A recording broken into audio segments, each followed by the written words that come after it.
How to handle an unhappy photography client. Have you ever had an unhappy photography client, or you're worried that you won't know how to handle it when you eventually get someone who doesn't love everything that you do? I'm going to tell you exactly how to fix just about any problem that you could experience, and if you stick around till the end, I'm going to tell you how to prevent 99% of those things from even happening in the first place. So don't miss out on that. It's showtime.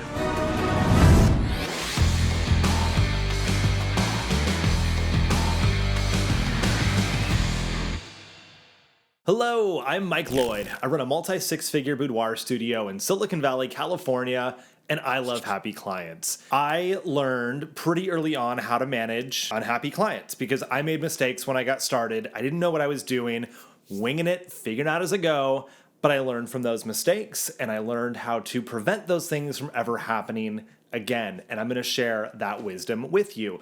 But not just the wisdom, some actual tactical advice on how to navigate this scenario. So the 4 things I'm going to cover. 1, identifying the problem. 2, figure out what they actually want. 3, following up. And 4, preventing it from happening in the first place. All right, so firstly, identifying the problem. This is big. I see people posting on Facebook all the time saying, my client sent me this message. I don't know how to respond. I feel like they're angry with me about this or that. And because I've been in the game 12 years, I can tell by the client's message that what they are saying is not actually what the problem is. For example, sometimes somebody would reach out and say, hey, can you send me the rest of the photos? I want to see all of the ones that you took. Even though you're like, I just sent you 100 photos to review in a gallery. I gave you all the good ones. They don't want to see more photos. They weren't happy with the ones that they saw. It wasn't about wanting more. They want more that they like. 2 different scenarios, which leads us into point 2, identifying what they actually want. And that allows you to actually deliver a solution. So let's go back to point 1, identifying what the problem is. Maybe they didn't like the hair makeup, but they were too nervous at the time to say so. Maybe they didn't feel like the clothes fit well, or the lighting wasn't great. But they'll never tell you the lighting wasn't good. They just won't like the way that they look. So when somebody says, the lighting doesn't look right, or these aren't good angles, what they're really saying is, I don't like the way that I look in the photos. So the more you experience these things, the more you will see patterns and learn from them. I could give you an exhaustive list of all the potential things that somebody could say, but I don't think that would be in anyone's best interest. I feel like you should pay attention to what clients are saying and in doing like the 5-year-old game of asking why. Not asking them because that's going to get super annoying for everyone involved. Just trying to cut a deal. What do you want me to do? But thinking for yourself. And one exercise you can do is go on to Yelp. Yelp is the effing devil. I hate that website so much. There is some value that we can take from it, though, by reading bad reviews. Now, I think people who leave bad reviews on Yelp are generally entitled and full of themselves. But again, someone who feels the need to go on and publicly complain about something is unhappy for a reason other than what they're stating. So I think it's a great meta example of this scenario. By reading the negative reviews, you will see how people express their dissatisfaction, whether it's with the images, the experience, the service. Now, are they legit sometimes? 100%. Usually they're not when it comes to Yelp. So I would recommend going on there, reading negative reviews to see how people word the problems. Also, then thinking about the problem. It's called wargaming, when you analyze the situation and play out every possible scenario. So if somebody says, they didn't show me enough photos, I felt rushed. Okay, if they felt rushed, that can mean a couple different things. Maybe the photographer was running late. Poor time management. Maybe the client was running late and they didn't have clear scheduling communication. Maybe the client felt unprepared, and so because of that, they felt rushed, like they were just scrambling to get outfits together, to do their own hair and makeup.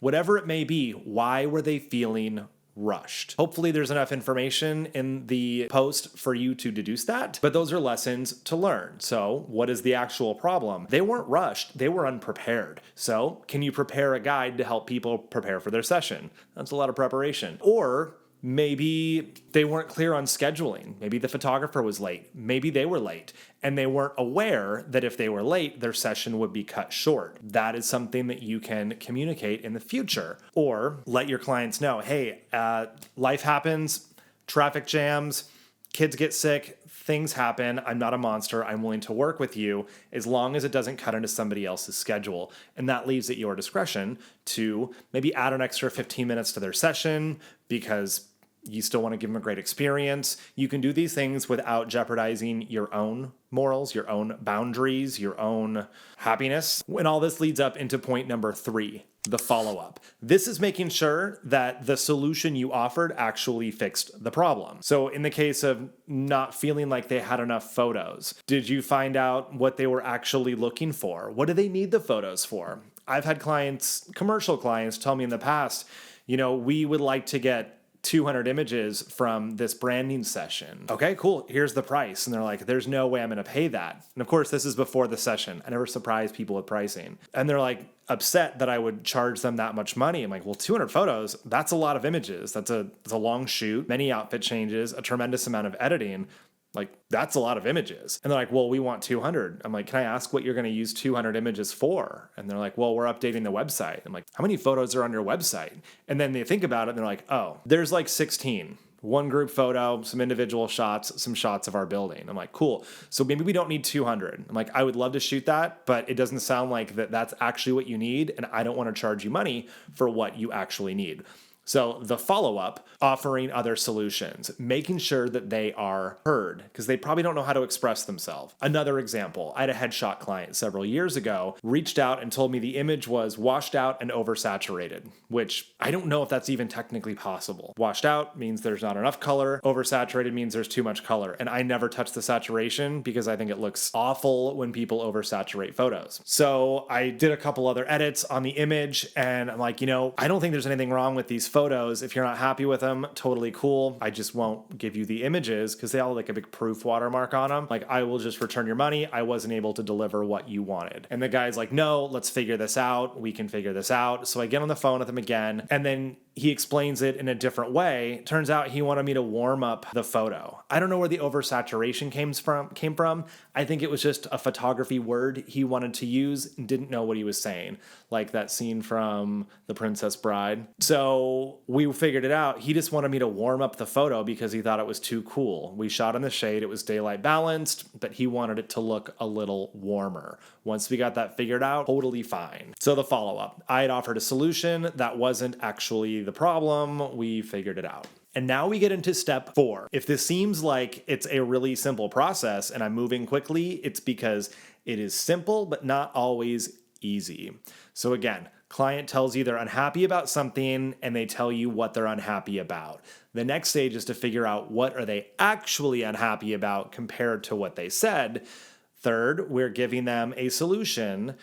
And 4, we are changing the way that we do things so that those problems don't happen again. So let's talk about deliverables. I do not take a client's money to book a session until we've had the money chat. They have to know how much they should expect to spend with me. And I always want to find out why do they want these photos. Partially, that's good market research so I can adjust my marketing.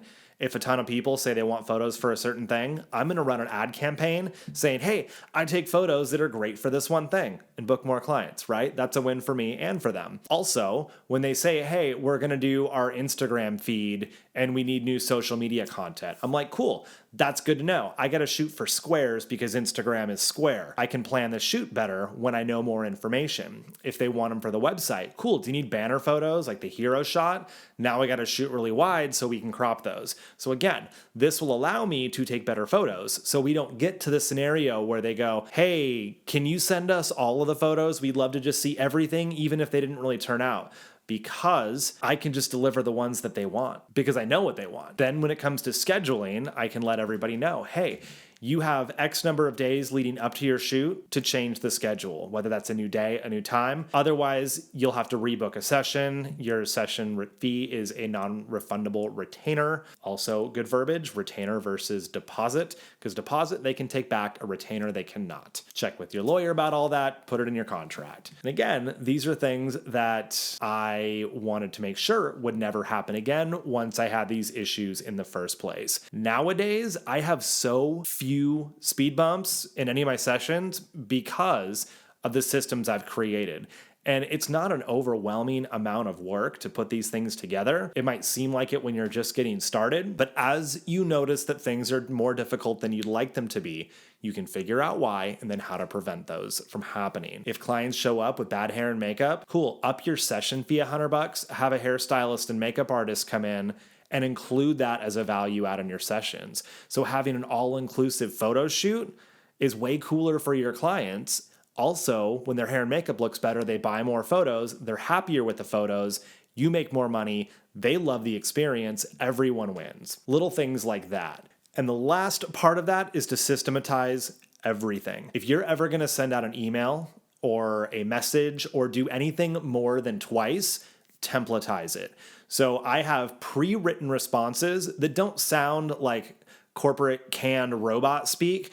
They sound like they still come from me, like I just typed it out in a message for my client, explaining my scheduling, my pricing, and it's just super short to answer their question and get them on a phone call for a consult. Or once we booked, all of this stuff is in my preparation guide, what to wear the day of the shoot, because I don't want clients showing up in jeans that leave lines on their skin, when to moisturize, when to do their hair, because if they show up with wet hair, now we have to blow dry their hair before we can style it. That takes time and cuts into the photo shoot. If they show up late, they need to know what the consequences are of that. So all of this is in my preparation guide to prevent these things from ever happening again. Now, does everyone read everything? No, but most of my clients do read the prep guide because I send it to them like 4 times in automated emails before their shoot day. So there's no way they can ever show up on shoot day having not seen that thing. At least without making the conscious decision to ignore it. So there you go. That's how to handle any unhappy client in the photography world. First, listen to what they say the problem is. Then figure out what the problem actually is. Then offer your solution and follow up. And lastly, systematize your business to prevent that from ever happening again. As long as you're clear with your expectations, everything is communicated ahead of time, so everyone knows who is in charge of doing what and what the normal deliverables are at what cost and in what timeline. You shouldn't have any of these things again. In theory, nothing's perfect, but this will significantly reduce future headaches for both you and your clients. If you want to know more about creating these systems, because I think systems are sexy, and by that I mean not having to put out fires all the time, way better on my blood pressure, head over to boudoirguild.com, and in the membership site, you can check out videos where I walk you step by step how to create those systems, like those emails, and how to set everything up so you don't have to do it ever again, just program it once. Or you can meet my social media manager who can systematize it for you. She walks you through all that and gives you more instructions in the guild also.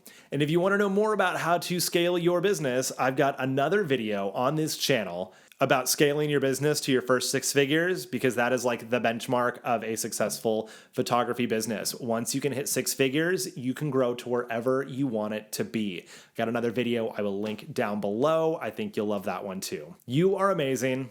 I'll see you inside.